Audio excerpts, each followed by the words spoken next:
ನಿಮ್ಮ ಸತ್ಯ ಯುನಿಲೆಟ್ ಅಲ್ಲಿ ಫುಲ್ ಮೂನ್ ಸೇಲ್ ಮೇ 31 ಒಂದಿನ ಮಾತ್ರ. ಸತ್ಯ ಯುನಿಲೆಟ್. ಸಿದ್ದರಾಮಯ್ಯ ಅವರ ಆಪ್ತರೇ ಬೆನ್ನಿಗೆ ಚೂರಿ ಹಾಕಿದ್ರು ಅನ್ನುವಂಥ ವಿಚಾರಕ್ಕೆ ಸಂಬಂಧಪಟ್ಟಂತೆ ಸತೀಶ್ ಜಾರಕಿಹೊಳಿ ಇದೀಗ ಹೇಳಿಕೆಯನ್ನ ಕೊಟ್ಟಿದ್ದಾರೆ. ಸಿಎಂ ಸಿದ್ದರಾಮಯ್ಯ ಕೆಳಗಿಳಿಯಲೇಬೇಕಿತ್ತು, ನಾಯಕತ್ವ ವಿಚಾರದಲ್ಲಿ ಮಾತುಕತೆಯಾಗಿತ್ತು, ನಿರ್ಧಾರದ ಪ್ರಕಾರ ಸ್ಟೆಪ್ ಡೌನ್ ಆಗಿದ್ದಾರೆ. ಎಲ್ಲ ಸಂದರ್ಭಗಳಿಗೂ ನಾವು ರೆಡಿ ಇರಬೇಕು. ಅಹಿಂದ ಅಂದ್ರೆ ಸುಮಾರು 500 ಜಾತಿಗಳಿವೆ. ನಾನು ಅಹಿಂದ ಧ್ವಜವನ್ನ ಕೊಂಡೊಯ್ತೇನೆ. ಯಾರಾದರೂ ಒಬ್ರು ಅಹಿಂದ ಧ್ವಜವನ್ನ ಒಯ್ಯಲೇಬೇಕಲ್ವಾ? ಬೆಂಗಳೂರಿನಲ್ಲಿ ಸಚಿವ ಸತೀಶ್ ಜಾರಕಿಹೊಳಿ ಕೊಟ್ಟಿರುವಂತಹ ಸ್ಟೇಟ್ಮೆಂಟ್ ಇದು. ಅವರು ಮಾತನಾಡುವಾಗ ಬೆಂಗಳೂರಿನಲ್ಲಿ ಏನೂ ಆಗಿಲ್ಲ, ನಮ್ಮನ್ನ ಯಾರೂ ಕೇಳೋದಕ್ಕೂ ಆಗೋದಿಲ್ಲ, ಎಲ್ಲವರೇ ನಿರ್ಧಾರ ಮಾಡಿಕೊಂಡ ಪ್ರಕಾರ ಸಿದ್ದರಾಮಯ್ಯನವರು ಸ್ಟೆಪ್ ಡೌನ್ ಆಗಿದ್ದಾರೆ. ಇನ್ನು 2 ವರ್ಷಗಳ ನಂತರವಾದರೂ ಕೂಡ ಸಿದ್ದರಾಮಯ್ಯನವರು ಇಳಿಯಲೇಬೇಕಲ್ವಾ? ಎಲ್ಲ ಸಂದರ್ಭಗಳಲ್ಲೂ ನಾವು ರೆಡಿ ಇರಬೇಕಾಗತ್ತೆ. ನಾನು ಅಹಿಂದ ಧ್ವಜವನ್ನ ಕೊಂಡೊಯ್ತೇನೆ. ಸಿದ್ದರಾಮಯ್ಯ ವಿರುದ್ಧ ಸಹಿ ಸಂಗ್ರಹ ಯಾರು ಕೂಡ ಮಾಡಿಲ್ಲ ಅಂತ ಹೇಳಿ ಸತೀಶ್ ಜಾರಕಿಹೊಳಿ ಈ ಸಂದರ್ಭದಲ್ಲಿ ಸ್ಪಷ್ಟನೆಯನ್ನ ಕೊಟ್ಟಿದ್ದಾರೆ.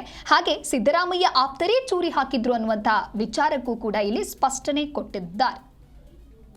ಎಲ್ಲರೂ ಕೊಟ್ಟ ಕೆಲಸ ಮಾಡಬೇಕು ನಾವು. ಮತ್ತೆ ಈಗ ನಿನ್ನೆ ಕೂಡ ಹೇಳಿದ್ದಾರೆ, 28ರಲ್ಲಿ ನಾನು ಪಕ್ಷ ಗೆಲ್ಲಿಸಲಿಕ್ಕೆ ಎಲ್ಲರಿಗೂ ಪ್ರಯತ್ನ ಮಾಡೋದು ಸಿದ್ದರಾಮಯ್ಯ ಅವರು ಹೇಳಿದ್ದಾರೆ.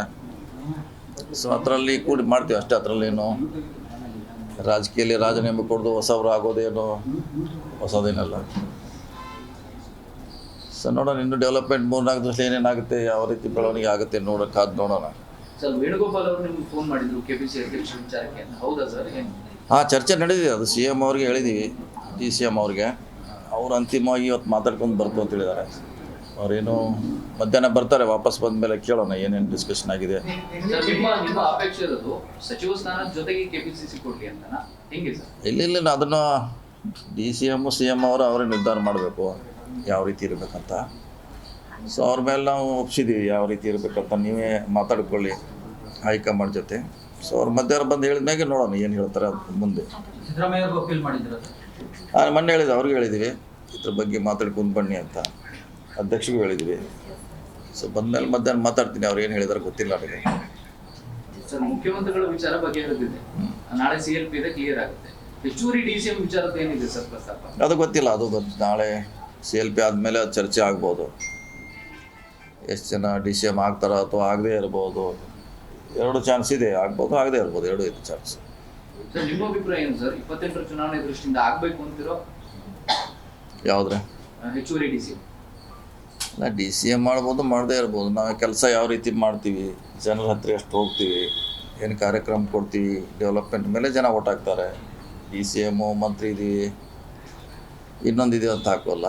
ನಮ್ಮ ಐಡಿಯಾಲಜಿ ಇದೆಲ್ಲ ಕೌಂಟ್ ಆಗುತ್ತೆ ಚುನಾವಣೆ. ಎಲ್ಲರೂ ಕೊಟ್ಟ ಕೆಲಸ ಮಾಡಬೇಕು ನಾವು. ಮತ್ತೆ ಈಗ ನಿನ್ನೆ ಕೂಡ ಹೇಳಿದ್ದಾರೆ, 28ರಲ್ಲಿ ನಾನು ಪಕ್ಷ ಗೆಲ್ಲಿಸಲಿಕ್ಕೆ ಎಲ್ಲರಿಗೂ ಪ್ರಯತ್ನ ಮಾಡೋದು ಸಿದ್ದರಾಮಯ್ಯ ಅವರು ಹೇಳಿದ್ದಾರೆ.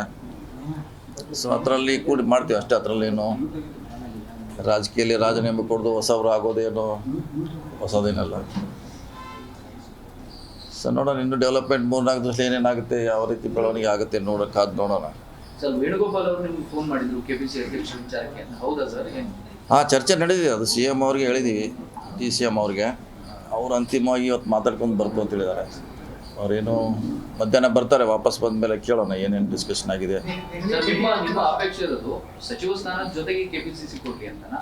ಹೆಂಗೆ ಸರ್? ಇಲ್ಲ ಅದನ್ನು DCM CM ಅವರು ಅವರೇ ನಿರ್ಧಾರ ಮಾಡಬೇಕು. ಎಲ್ಲರೂ ಕೊಟ್ಟ ಕೆಲಸ ಮಾಡಬೇಕು ನಾವು. ಮತ್ತೆ ಈಗ ನಿನ್ನೆ ಕೂಡ ಹೇಳಿದ್ದಾರೆ, 28ರಲ್ಲಿ ನಾನು ಪಕ್ಷ ಗೆಲ್ಲಿಸಲಿಕ್ಕೆ ಎಲ್ಲರಿಗೂ ಪ್ರಯತ್ನ ಮಾಡೋದು ಸಿದ್ದರಾಮಯ್ಯ ಅವರು ಹೇಳಿದ್ದಾರೆ. ಸೊ ಅದರಲ್ಲಿ ಕೂಡಿ ಮಾಡ್ತೀವಿ ಅಷ್ಟೇ. ಅದರಲ್ಲೇನು ರಾಜಕೀಯದಲ್ಲಿ ರಾಜೀನಾಮೆ ಕೊಡೋದು ಹೊಸವರು ಆಗೋದೇನು ಹೊಸದೇನಲ್ಲ. ಸೊ ನೋಡೋಣ, ಇನ್ನು ಡೆವಲಪ್ಮೆಂಟ್ 3-4 ವರ್ಷ ಏನೇನಾಗುತ್ತೆ, ಯಾವ ರೀತಿ ಬೆಳವಣಿಗೆ ಆಗುತ್ತೆ ಕಾದು ನೋಡೋಣ. ಸರ್, ವೇಣುಗೋಪಾಲ್ ಅವರು ನಿಮ್ಗೆ ಫೋನ್ ಮಾಡಿದ್ರು KPC ಅಧ್ಯಕ್ಷ ವಿಚಾರಕ್ಕೆ, ಹೌದಾ ಸರ್? ಚರ್ಚೆ ನಡೆದಿದೆ. ಅದು CM ಅವ್ರಿಗೆ ಹೇಳಿದ್ದೀವಿ, DCM ಅವ್ರಿಗೆ. ಅವ್ರು ಅಂತಿಮವಾಗಿ ಇವತ್ತು ಮಾತಾಡ್ಕೊಂಡು ಬರ್ತು ಅಂತ ಹೇಳಿದ್ದಾರೆ. ಅವ್ರೇನು ಮಧ್ಯಾಹ್ನ ಬರ್ತಾರೆ, ವಾಪಸ್ ಬಂದ ಮೇಲೆ ಕೇಳೋಣ ಏನೇನು ಡಿಸ್ಕಷನ್ ಆಗಿದೆ. ಸರ್, ನಿಮ್ಮ ಅಪೇಕ್ಷೆ ಇರೋದು ಸಚಿವ ಸ್ಥಾನದ ಜೊತೆಗೆ KPCC ಕೊಡ್ಲಿ ಅಂತನಾ? ಹೆಂಗೆ ಸರ್? ಇಲ್ಲ ಅದನ್ನು DCM CM ಅವರು ಅವರೇ ನಿರ್ಧಾರ ಮಾಡಬೇಕು ಯಾವ ರೀತಿ ಇರಬೇಕಂತ. ಸೊ ಅವ್ರ ಮೇಲೆ ನಾವು ಒಪ್ಸಿದ್ದೀವಿ ಯಾವ ರೀತಿ ಇರಬೇಕಂತ. ನೀವೇ ಮಾತಾಡ್ಕೊಳ್ಳಿ ಹೈಕಮಾಂಡ್ ಜೊತೆ. ಸೊ ಅವ್ರು ಮಧ್ಯಾಹ್ನ ಬಂದು ಹೇಳಿದ್ಮೇಲೆ ನೋಡೋಣ ಏನು ಹೇಳ್ತಾರೆ ಮುಂದೆ. ಸಿದ್ದರಾಮಯ್ಯ ಅವರು ಅಪೀಲ್ ಮಾಡಿದ್ರು. ಮೊನ್ನೆ ಹೇಳಿದೆ, ಅವ್ರಿಗೆ ಹೇಳಿದ್ದೀವಿ ಇದ್ರ ಬಗ್ಗೆ ಮಾತಾಡ್ಕೊಂಡು ಬನ್ನಿ ಅಂತ, ಅಧ್ಯಕ್ಷರಿಗೂ ಹೇಳಿದ್ದೀವಿ. ಸೊ ಬಂದಮೇಲೆ ಮಧ್ಯಾಹ್ನ ಮಾತಾಡ್ತೀನಿ, ಅವ್ರು ಏನು ಹೇಳಿದಾರೆ ಗೊತ್ತಿಲ್ಲ ನನಗೆ. ಸರ್ ಮುಖ್ಯಮಂತ್ರಿಗಳ ವಿಚಾರ ಬಗೆಹರಿದಿದೆ, ನಾಳೆ CLP ಇದೆ, ಕ್ಲಿಯರ್ ಆಗುತ್ತೆ. ಹೆಚ್ಚುವರಿ DCM ವಿಚಾರದ ಏನಿದೆ ಸರ್ ಪ್ರಸ್ತಾಪ? ಅದು ಗೊತ್ತಿಲ್ಲ, ನಾಳೆ CLP ಆದಮೇಲೆ ಅದು ಚರ್ಚೆ ಆಗ್ಬೋದು. ಎಷ್ಟು ಜನ DCM ಆಗ್ತಾರೋ ಅಥವಾ ಆಗದೇ ಇರ್ಬೋದು, 2 ಚಾನ್ಸ್ ಇದೆ, ಆಗ್ಬೋದು ಆಗದೇ ಇರ್ಬೋದು, 2 ಇದೆ ಚಾನ್ಸ್. ಸರ್ ನಿಮ್ಮ ಅಭಿಪ್ರಾಯ ಏನು ಸರ್? 28ರ ಚುನಾವಣೆ ದೃಷ್ಟಿಯಿಂದ ಆಗಬೇಕು ಅಂತಿರೋ ಯಾವುದ್ರೆ ಹೆಚ್ಚುವರಿ DCM? DCM ಮಾಡ್ಬೋದು, ಮಾಡದೇ ಇರ್ಬೋದು. ನಾವು ಕೆಲಸ ಯಾವ ರೀತಿ ಮಾಡ್ತೀವಿ, ಜನರ ಹತ್ರ ಎಷ್ಟು ಹೋಗ್ತೀವಿ, ಏನು ಕಾರ್ಯಕ್ರಮ ಕೊಡ್ತೀವಿ, ಡೆವಲಪ್ಮೆಂಟ್ ಮೇಲೆ ಜನ ಓಟ್ ಹಾಕ್ತಾರೆ. DCM ಮಂತ್ರಿ ಇದೀವಿ, ಇನ್ನೊಂದಿದೆ ಅಂತ ಹಾಕೋಲ್ಲ.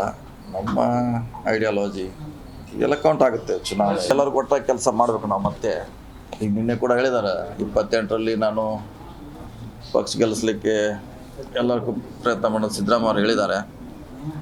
ಸೊ